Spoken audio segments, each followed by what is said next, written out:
Awakened Path Radio, giving you the tools to guide you on your spiritual or metaphysical journey. I'm your host, Dr. Candace Nadine Green.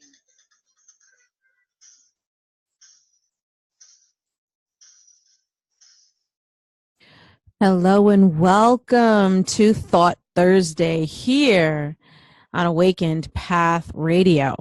As always, you can keep up to date on all of Awakened Path Radio happenings by visiting www.awakenedpathonline.com. Again, that's www.awakenedpathonline.com. Today we have with us Cathryn McIntyre. Now, Cathryn is an independent author of two memoirs, The Thoreau Whisperer, channeling the spirit of Henry David Thoreau, and Honor in Concord, seeking spirit in Literary Concord. She is also the founder of the Concord Writer, a literary and publishing concern dedicated to the words, wisdom, and enduring spirit of author Henry David Thoreau. She has a BA in English from Michigan State University and has studied the literary history of Concord, Massachusetts, both independently and in university settings for over 25 years. She is also a natural psychic and clairvoyant, a UFO experiencer, and a sometime ghost investigator. Her blog about a ghostly experience in Maine prompted author Greg Latimer to investigate and confirm her findings and to include the story in his book, Ghosts of the Boothbay Region. Cathryn grew up in the Midwest, but she has lived in the Boston area since 1984 and in either in or near Concord, Massachusetts since 1998. Welcome to our show, Cathryn. It's such a pleasure to have you. Thanks very much. Thanks for having me. Now, how did you first know that you were a channel? Well, I was aware of my psychic abilities, throughout my life, so early on, as a child, and I wouldn't say necessarily aware that I could actually channel someone until this experience with Thoreau happened. But the psychic awareness, being open to spirit, all of that was happening. It just took me a while to kind of figure it all out. Now, was Thoreau the first person that you channeled? I would say so. He wasn't the first person in spirit I connected with, but I use the word channel a lot, and to me, and it was that. But when I think of channeling, I think of like a, I step out and they step in, more of like a formal channeling. This was, I like to think of it as like a communication, a conversation, and the words were received through a process of like automatic writing. So it was a much more comfortable and relaxed kind of thing. I write about that in the book. I didn't actually kind of step out of the way for him to take over. I kind of had a communication with him and wrote down what I was receiving. So what was your life like? Your psychic life, you can say supernatural life if you want, before you encountered Thoreau? Well, like I said, I had this ability since the time I was a child, and I'd grown up in an atmosphere of, sort of less than receptive to it. I think my mother had her own gifts and abilities, but she just kind of learned to suppress them. So she was trying to teach me to do the same thing. So I got a lot of, oh, you're just making things up. Oh, you're just dreaming. That's not true. And so I did a lot of kind of soul searching for many years, trying to figure out what was real and what wasn't for me. And then finally kind of realizing that, no, I really have this ability and I really am you know, talking to spirit and receiving information and, you know, being, you know, psychic about things, having a psychic awareness of events and all of that. So when I came to Thoreau, it was like I had been led in that direction for many years. And I write about in my first book, Honor and Concord, I write about the sense of connection I always had to Concord. And the first time I came into the town, like recognizing it like a place that I say that in my soul I had always known. And I felt so strongly about it. And I remember telling my mother, you know, like when I was like 12, you know, I'm going to move to Boston. I'm going to be in that area. She's like, why? You know, we don't have family there. We don't have, you know, why would you go there? And I'm like, no, because I'm being drawn there. You know, I know I need to be there. And so when I was done finally with school and I was ready to leave, I just got in a car one day and drove out here. And and you know, I just knew this was where I needed to be. And when I arrived, I was doing kind of two paths. I was doing the literary interest, which I'd always had, because I was psychic, right, you know, as a kid, and I was also a writer. So by the time I was in, you know, third grade, they were putting my, you know, things I had written were in booklets in the back of the room for everyone to, you know, look at. Oh, awesome. You know, so I had that kind of abilities, and so I was pursuing my literary interests, which were Concord, because I was interested in the writers here. So I was reading about all the writers. And then I was pursuing my psychic stuff on the side. So I was doing the New Age stuff at the same time. And it took me until this experience with Thoreau to realize that I really was searching for the same thing, like that in the New Age world that I was in, where I was going to, it was Unicorn Books at the time, and taking courses on past life regressions and meditation and, you know, all the things that we do at the New Age centers, that the goal of all of that was the same goal that the Transcendentalists in Concord always had, which is to reach that place within, and that was the key. And when I turned my attention and my sort of study of the writers in Concord to, instead of being more like I was doing like a biographical, like a literary history study, and started to really look at their work, then I realized, you know, oh my gosh, you know, that thing I'd been searching for all those years and all the times I'd gone, you know, to the New Age stuff, it was all right there in their work as well. So that was kind of a big moment for me when those kind of two paths converged, and that was all around the channeling. And now, so when you started reading and writing more, especially in regards to the New Age realm, how was it received by your peers or by your family? Well, as far as the experience itself, I mean, I you know, I was always writing about this kind of stuff and interested in metaphysical and paranormal things. And so when I was writing back then, you know, back in the 80s and 90s, I was getting a lot of rejections from people saying, we don't understand what you're talking about. We don't, you know, and it's like a lot of the stuff that's just everyone's into now. Everyone's into all the paranormal now, and they all want to do ghost, you know, investigations and do all these things. And the things that I was writing about back then, nobody, you know, they couldn't even get their minds around what I was talking about. And now I'm just mainstream with it because, you know, everybody's interested in this stuff. So maybe not channeling is so much mainstream, but there's just this sort of opening to all of these things, you know, thanks to people like, you know, John Edward and James Van Praagh and that, who went out there with shows and demonstrated their ability to connect to spirit. And, you know, it made me,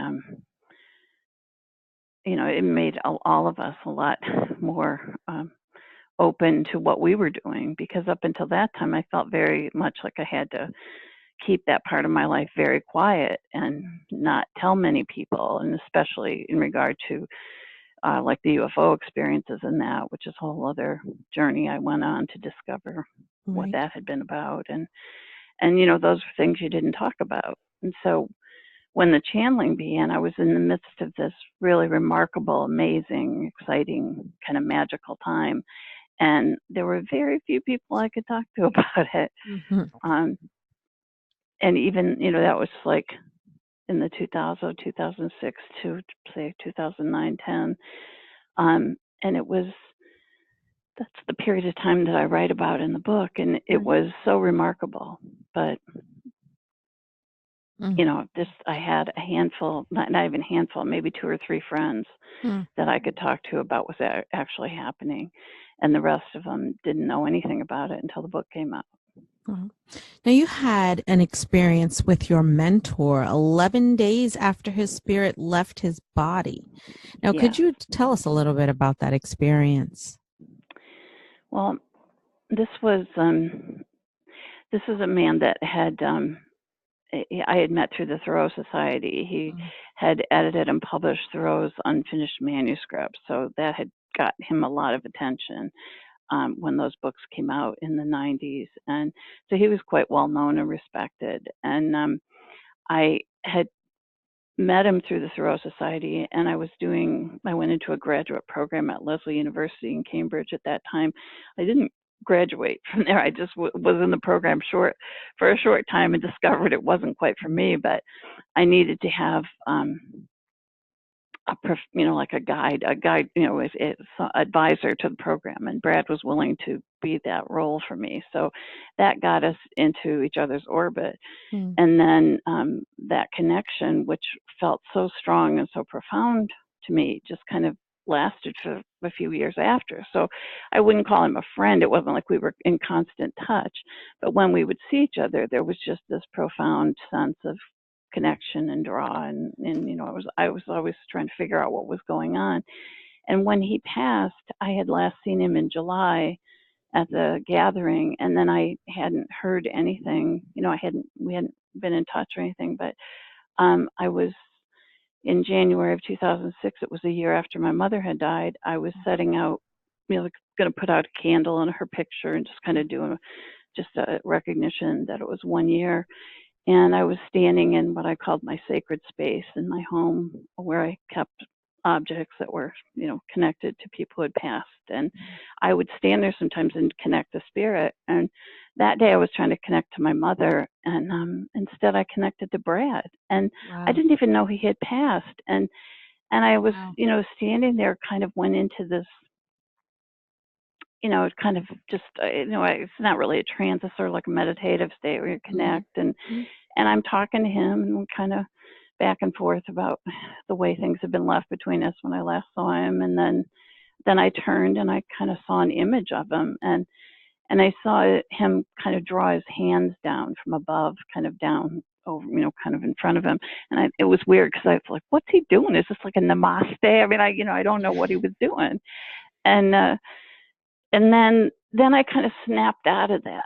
And I kind of thought to myself, this is crazy. Why am I talking to Brad like I talked to Mom and Dad? He's not dead. He can't be dead, And I took off and went to work. And I found out a couple hours later that indeed he had passed, and suddenly, like 11 days before. And so I had to kind of come to terms with that quickly. And then I went to see a psychic in Salem, Mass, where at this place, Angelic of the Angels, where I write about in Honor in Concord, that I used to see George there. Well, the day in January 2006, when I went, I saw Barbara for the first time. She's the owner, an excellent psychic, and Barbara Safransky, and she was there, and that was the first reading I had with her. And in that reading, she said, she imitated what he had done with his hands, and she said, he's telling you he's going to continue to work with you now through spirit, just like he did in life, and he's drawing his energy down to you. And then she said, and you need to prepare, because in the fall, Thoreau's going to start working through you too.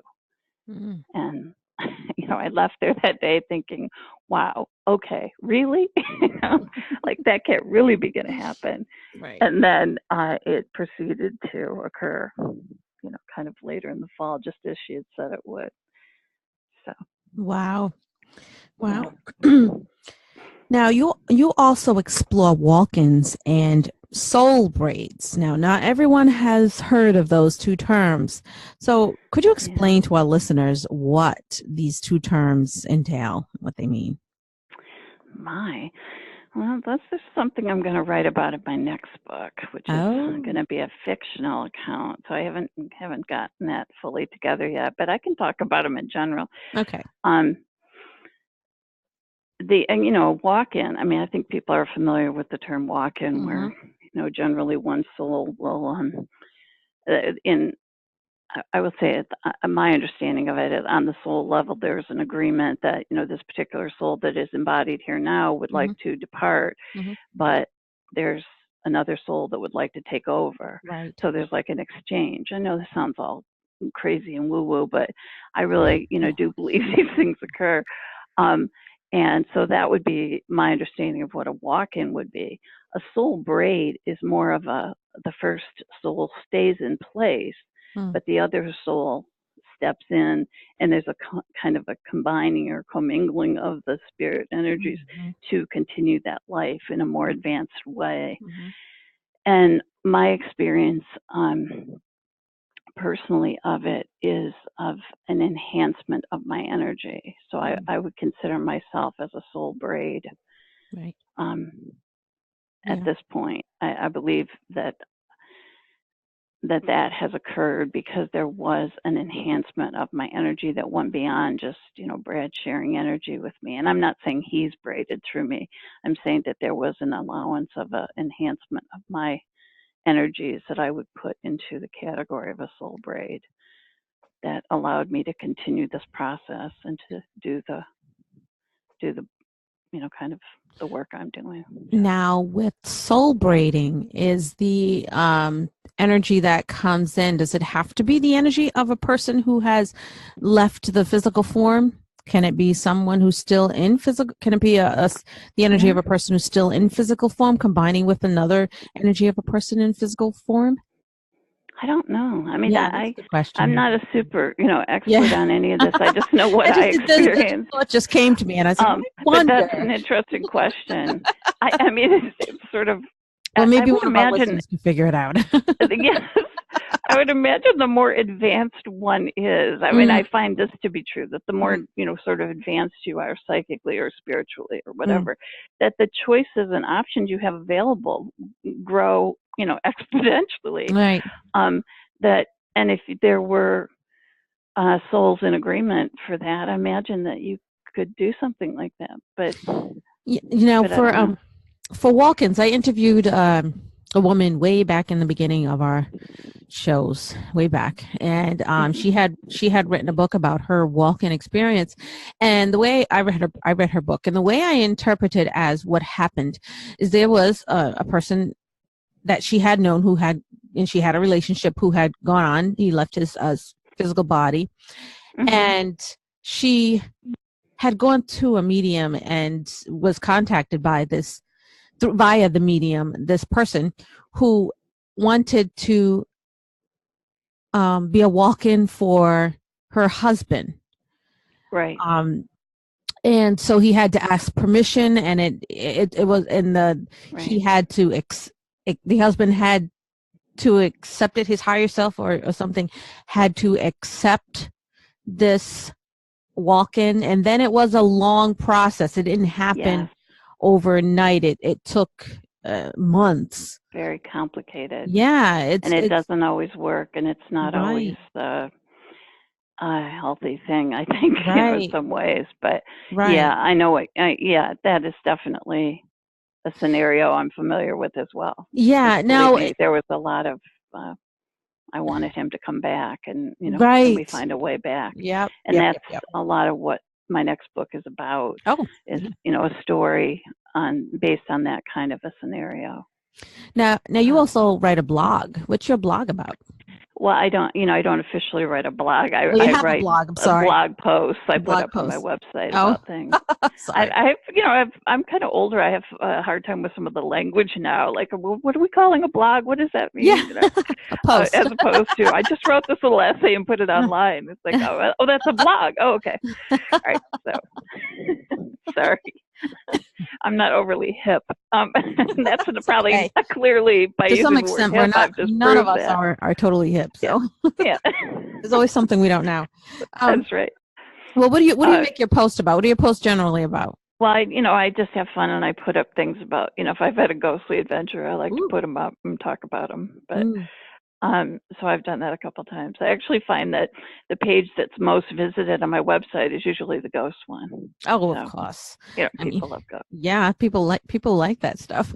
Yeah. I mean, it's really what's, you have ghost hunters, and you have all these other programs on TV, which are very interesting. Yeah. Now, why do you think that there are still some naysayers out there? Some people who just say, that's not true in regard to psychic and paranormal experiences. I mean, we know we have them, we have these experiences, but there are some people who just won't accept. They don't want to open their mind. Why do you? I mean, what do you think, in your opinion, why there's this reluctance? I don't know. I mean, I just think people are. I guess what I think is that people are on their own path, and we're all evolving spirits, hopefully evolving, and people have to come upon these things in their own time. They have to be ready. Right. Like I have an experience in my family where I have one sister who's much more open to this, and I can talk to her about all these things, and she knows this part of my life and has known it for a while, but she's still can only go so far with it. It's like, so there's some limitation there. And then the other sister's completely closed to it. So I can't even talk to her about it. And I don't think she's even read this book. And so I just think people are in their own, they're on their own course. They're going to get to it in their own time, or they're not. Or, maybe knowing it or accepting that changes the purpose they're here for, so they can't have it yet. So, that kind of thing. I don't know. I kind of look at it that way. Now, otherwise, as far as whether or not people believe my story, I have to just tell my own truth, and that's the best I can do. That's right. And for me, that's a huge evolution, because I was kind of, brought up with the challenge of, your reality isn't reality, constantly. You're dreaming, or go play with your dolls. You just made that up, whatever. And so now I'm like, no, now I'm ready to embrace it all and just tell the world, because, this stuff is real. Right. And there needs to be a intelligent and, realistic approach to it. Right. The taboo and the stigma attached to it needs to disappear, because there are more and more people awakening and having their own experiences. Yeah. And wanting to talk about it.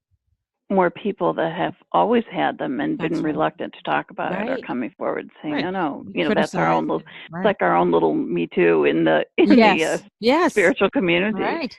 Very true. Oh, I've had that as well. And So. Now, do you, when you, share your stories and things like that, have you ever met someone? I mean, we just talked about Me Too, but have you ever met someone who said, thank you for being out in the forefront, because now I can tell my story too? I know people like that. Yeah. So they're definitely out there. I have a lot of people have really kind of over the top responses to my books, which is good. It's really good. So I get a lot of I just loved it. I just this and that. And I think a lot of what they love about it is just the openness of talking about these things and now in our about it. Right. Now, in our next show, we're going to talk more in detail about your books. But I just want to touch upon it briefly, because we're kind of coming to the end of our interview here. You have 2 memoirs. And you said they were, in our introduction, we said they were unusual. So can you just give us a brief synopsis of them and tell us why? I mean, why are they labeled, could they sometimes be called unusual? Okay. I called them unusual because they're well, but two things. One is because of the topic, the Mhm. subject matter and that and how I approach it. But secondly, just because of the way they're written. I mean, I'm calling them a memoir because they're really two books about the story of my life living in Concord, Massachusetts, as somebody with a psychic ability. Mm. And the first book is me sitting down to record the images of the past that keep coming into my mind, and that becomes a fictional story within the memoir, in which the writers of Concord's past are characters in a present day scenario. So I have them all living new lives in present day, which is really fun. And then you windows open up on their lives in the past. So I'm doing like a parallel lives or past lives, kind of playing with that. So that's the first book. And then with the second one, in a sense, the second one is a sequel, but it really isn't. You don't have to read the first to read the second. What's the title of the second one? Sorry. The second one is The Thoreau Whisperer, which just came out recently. And it is, excuse me, it is my story of experiencing, channeling the spirit of Thoreau. And how that came about. So again, it's a memoir. It's my story of my life and how this affected me and what it was like during it. And then within those pages, I'm presenting the materials that I received in, channel connection, whatever, with Thoreau. So that's how they're unusual to me, is that, this isn't just a straight memoir. It's a memoir with a fictional story, and it's a memoir with channeling in that way. And then again, the topics that I'm talking about. So, and I need to write. I write them. I know you're always writing, but do you have anything, any upcoming like workshops, programs, publications, anything that you would like to share with our listeners today? I am in the midst of scheduling a couple of, I've been doing a lot of radio things, and those are always announced on my website, which is theconcordwriter.com. Make sure to put the in. It's THECONCORD writer, WRITER.com. And I always have the announcements there, so there'll be more radio shows than that. I'm setting up a reading at the new visitor center at Walden Pond in Concord, and hopefully that'll be coming up in the next couple of months. So that's like my next big event. Otherwise, right now, nothing more specific at the moment. But that's tune in in. Itself is enough. Yeah, so tune into the website regularly, and you will see my things. And there's an email info at theconcordwriter.com. They could send, if you want to be put on a mailing, an email list, you can send an email to that, and I will add you to the list, and then you'll get notified of events coming up. And that website again is theconcordwriter.com, right? Yeah. Okay. Yeah.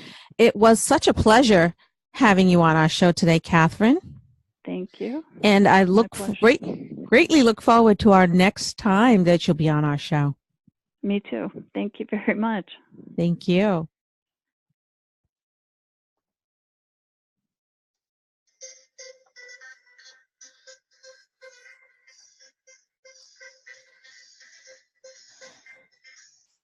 Thank you for joining us on Awakened Path Radio.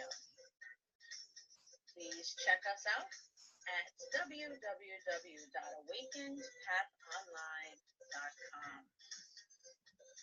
I'm your host, Dr. Candace Nadine Green, and you are listening to Awakened Path Radio, giving you tools to guide you on your spiritual or metaphysical journey. Namaste and blessed be.